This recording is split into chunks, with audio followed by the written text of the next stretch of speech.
चलो, पिछले क्लास में पढ़ लेते कि जंतु उत्तक कितने प्रकार के होते हैं।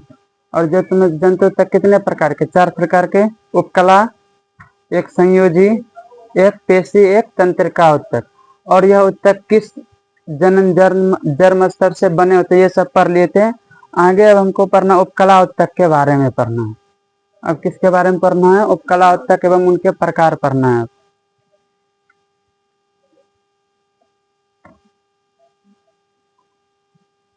उपकला उत्तक का ही दूसरा नाम क्या है? एपिथीलियम उत्तक। इसी को क्या बोलते हो? यह एपिथीलियम।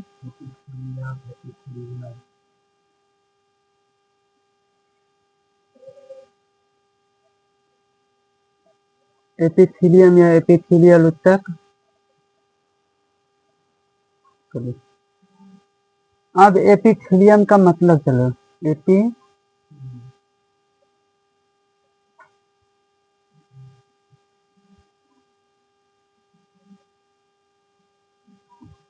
एपिथीलियम।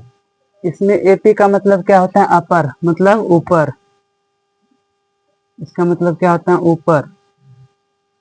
और थीलियम का मतलब वृद्धि। क्या होता है? ऊपर वृद्धि। ऊपर वृद्धि का मतलब है जो एपिथीलियम उत्तक उपकला उत्तक किसी दूसरे उत्तक के ऊपर क्या करते हैं? वृद्धि करते हैं। उपकला उत्तक क्या करते हैं? किसी दूसरे उत्तक के ऊपर वृद्धि। यह सामान्यतः किस उत्तक के ऊपर वृद्धि करते हैं? संयोजी उत्तक। ये समझ गया। एपिथीलियम, एपी मतलब ऊपर, वृद्धि मतलब किसी दूसरे उत्तक के ऊपर ये वृद्धि करता है।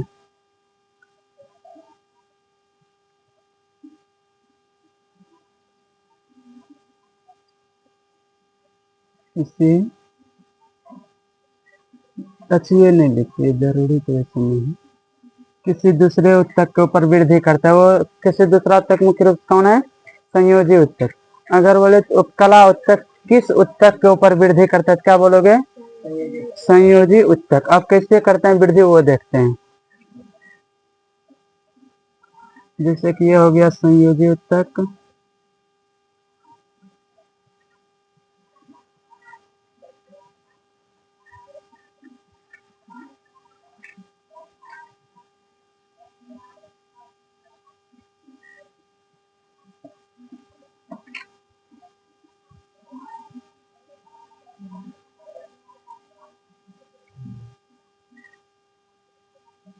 ये क्या है? संयोजी उत्तक।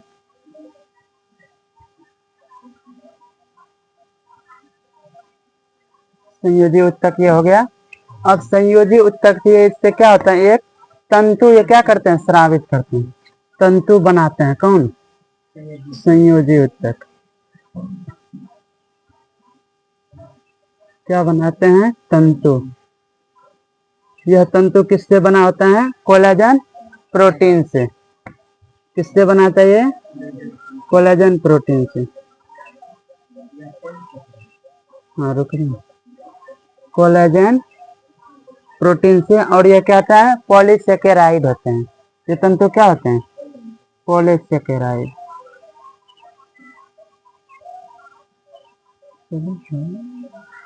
स्पेलिंग गलत तो हिंदी में लिख लेते हैं। पॉलीसेकेराइड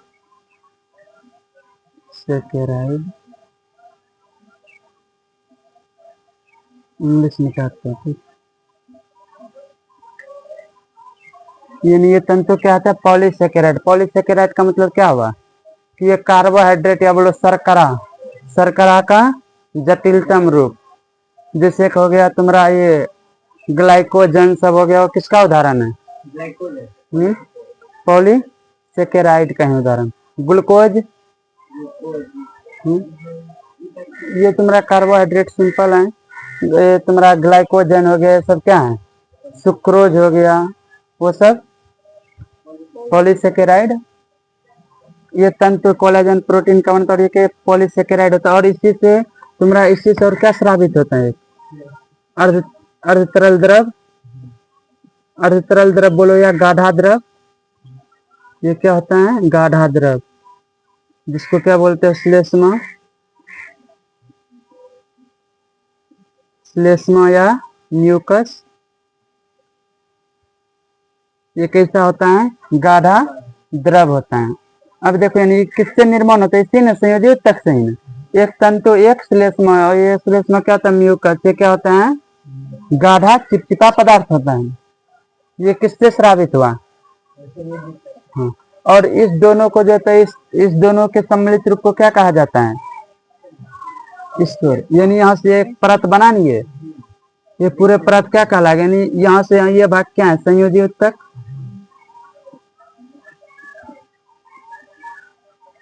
संयोजी उत्तक। और ये जो ऊपर परत बनाई, ये परत रेशेमय स्तर कहलाता है ना? क्या कहलाता है? रेशेमय स्तर। अगर पूछा जाए कि रेशेमय स्तर का निर्माण कौन करता है, या रेशेमय स्तर का निर्माण किससे होता है, क्या बोलोगे? संयोजी उत्तक से। संयोजी उत्तक को, इस संयोजी उत्तक को भी क्या करता है? वसा उत्तक भी बोला जाता है। क्या बोला जाता है? वसा उत्तक। यानी वसा उत्तक भी क्या है? एक संयोजी उत्तक है। अब ये हो गया। अब इसके ऊपर कौन आता है? उपकला उत्तक।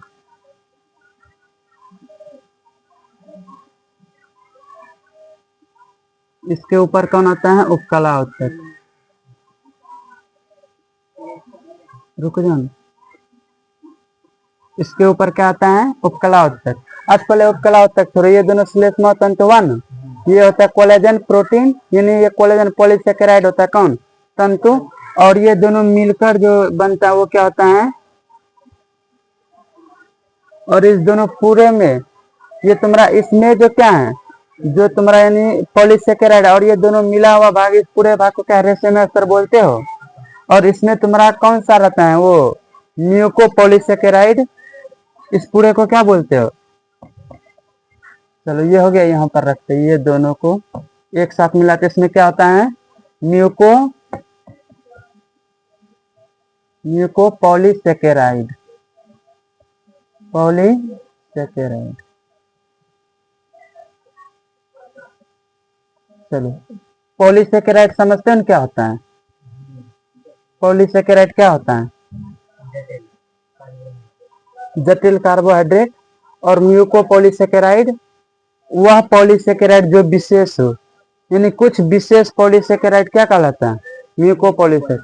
यानी बोल सकता था हर म्यूकोपॉलीसेकेराइड एक पॉलीसेकेराइड है, लेकिन हर पॉलीसेकेराइड म्यूकोपॉलीसेकेराइड नहीं है। मतलब कोई विशेष पॉलीसेकेराइड क्या कहलाता है?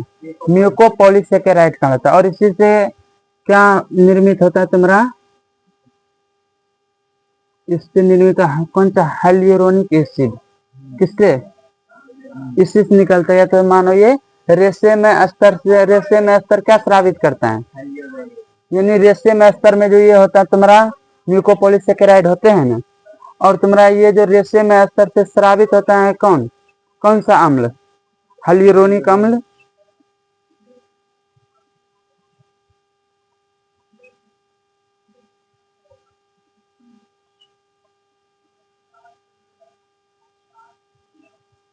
हाइल्यूरोनिक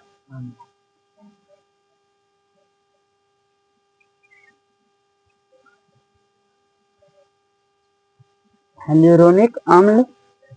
अब ये हाइल्यूरोनिक अम्ल क्या करते हैं? यानी इस भाग को क्या करते हैं? सरने से, यानी ताजा रखते हैं। सरने से क्या करता है? बचाता है। किसको? ये रेशेमय स्तर में जो तंतु और श्लेष्मा है उसका ये क्या करता है? हाइल्यूरोनिक एसिड रखता है, मतलब उसको सरने और क्या करता है? बचाता है। यानी तुम्हारा तंतु में क्या था? कौन से पॉलीसेकेराइड है?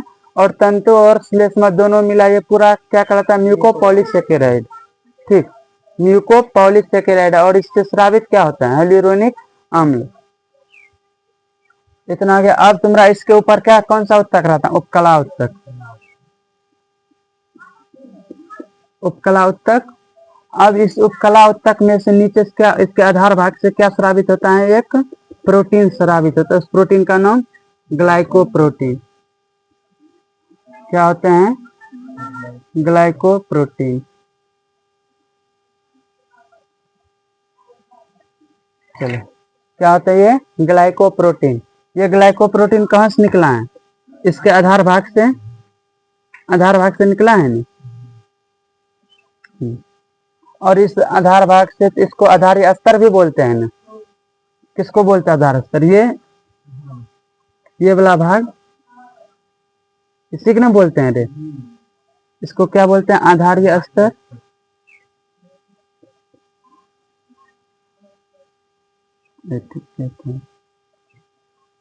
आधारीय स्तर। अब ये देखो, अब ये तुम्हारा ये भी ना, ग्लाइकोप्रोटीन का कार्य क्या है? ग्लाइकोप्रोटीन को कार्य। अब इसके जो उपकला उत्तक का जो आधार भाग को क्या करता है? चिकना बना के रखते हैं। क्या बना के रखते हैं ग्लाइकोप्रोटीन?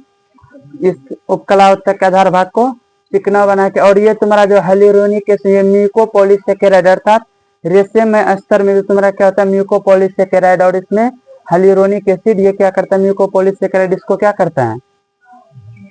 अच्छा से क्या करता है? मजबूती प्रदान करता है। कौन? यानी ये तुम्हारा म्यूकोपॉलीसेकेराइड जो रेशेमय स्तर का भाग, ये तुम्हारा क्या करता है? इसको कि वो इसमें तुमको पोषण प्रदान करता है। किसको? उपकला उत्तक को। एवं मजबूती प्रदान करता है और कुछ सहारा भी देता है, मजबूती से पकड़े हुए रहता है। कौन? ये म्यूकोपॉलीसेकेराइड मुख्य रूप से बोलो तो रेशेमय स्तर। और उसमें जो ग्लाइकोप्रोटीन वो क्या करता है? उस सतह को क्या करता है? चिकना बनता है एवं संयोजी उत्तक से उसको ये उपकला उत्तक को जोड़ने का कार्य करता है। कौन? ग्लाइकोप्रोटीन का भाग। कौन? ये आधारीय स्तर। अगर मुख्य रूप से बोले इसमें देखो, ये क्या करता है? ये भाग मजबूती प्रदान करता है ना और पोषण देता है। और ये भाग क्या करता है? इसको चिकना बनता है एवं इस दोनों को क्या करता है? आपस में जोड़ता है। इतना समझ में आ गया ना। और तुम यही जानते हैं इस दोनों के सम्मिलित भाग को ये और ये पूरे मिलाकर क्या कहलाता है? चलो पहले समझते तुम्हारा। पहले रेशेमय स्तर हो गया, रेशेमय स्तर। इससे स्रावित, इससे स्रावित क्या होता है? हाइलुरोनिक एसिड, हाइलुरोनिक अम्ल। चलो, और ये रेशेमय और ये आधारीय स्तर। ये क्या है? आधारीय स्तर।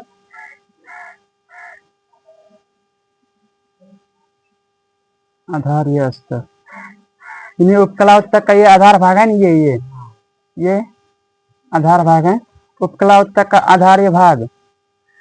स्तर का मतलब क्या हुआ? सतह न रे, उसका सतह। आधारीय भाग ये क्या स्रावित करता है? ग्लाइकोप्रोटीन करता है स्रावित, ग्लाइकोप्रोटीन। और ये दोनों मिलकर एक क्या बनाता है? झिल्ली बनाता है, जिसको क्या कहते हो? आधार कला या आधार झिल्ली। ये दोनों मिलकर क्या करते हैं? हाइलुरोनिक अम्ल और ग्लाइकोप्रोटीन जब मिलता है क्या बनाता है? एक झिल्ली बनाता है, जिसको क्या बोलते हैं? आधार कला या आधार झिल्ली। इससे क्या बनता है? आधार कला या इसी को क्या बोलते हो? आधार झिल्ली। अब ये देखो, यानी ये तुम्हारा पूरे जो भाग है, इधर देखो, यहां से यहां तक आएगा ना। ये तुम्हारा यानी रेशेमय स्तर और ग्लाइकोप्रोटीन दोनों आएगा ना इसमें। जब दोनों आपस में जुड़ता है क्या होता है? एक झिल्ली का निर्माण होता है और उस झिल्ली में तुम्हारा वो द्रव सब रहता है। अब ये झिल्ली क्या करता है? अब देखो, अगर मुख्य रूप से तुम बोलेगा संयोजी उत्तक और उपकला उत्तक को जोड़ने का कार्य कौन करता है? आधार कला या आधार झिल्ली बोलोगे? नहीं बोलोगे। देखो, अब ये दोनों मिलकर एक झिल्ली बना ना, यही झिल्ली इसको भी उसको दोनों को आपस में जोड़ रहे हैं। और पोषण भी बोल सकते हो। प्रधान यहाँ तुम्हारा क्या है? हाइलुरोनिक अम्ल है, म्यूकोपॉलीसेकेराइड है, ग्लाइकोप्रोटीन है इस झिल्ली में सब। तो इससे तो देखो, अगर ऊर्जा निर्माण करने की बात हुआ तो पॉलीसेकेराइड जानता है ऊर्जा निर्माण कार्बोहाइड्रेट से होता है। ये टूट के जटिल में अति सरल में बदलेगा, फिर उससे ऊर्जा प्राप्त होगा। ये पोषण ये भी देगा। कौन? ये पोषण भी देगा। अगर आपस में दोनों को जोड़ने का भी कार्य करता है। और ये पॉलीसेकेराइड है और ये भी इसको क्या मजबूती भी प्रदान करेगा। कार्य भी लिखना पड़ेगा। समझ गए कि आधार कला का कार्य क्या होगा? यानी संयोजी उत्तक और उपकला उत्तक को आपस में जोड़ने का कार्य एवं क्या करेगा? उपकला उत्तक को पोषण प्रदान करेगा। कौन? ये आधार कला या आधार झिल्ली। और ये होते हैं अकोशिकीय होते हैं। ये क्या होता है? अकोशिकीय।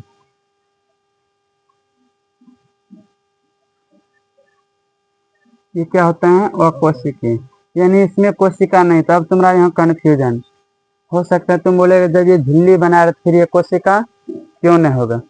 अच्छा, कोशिका किसको कहते हैं? तुम ये किसको कोशिका कहोगे? कोशिका उसी को कहोगे जो पहले जीवित था, अब मर गया या तो अभी भी जीवित है, उसको तुम कोशिका बोलोगे। जो जीवित था ही नहीं, जो जीवित था ही नहीं, तो वो कभी भी कोशिका नहीं होगा।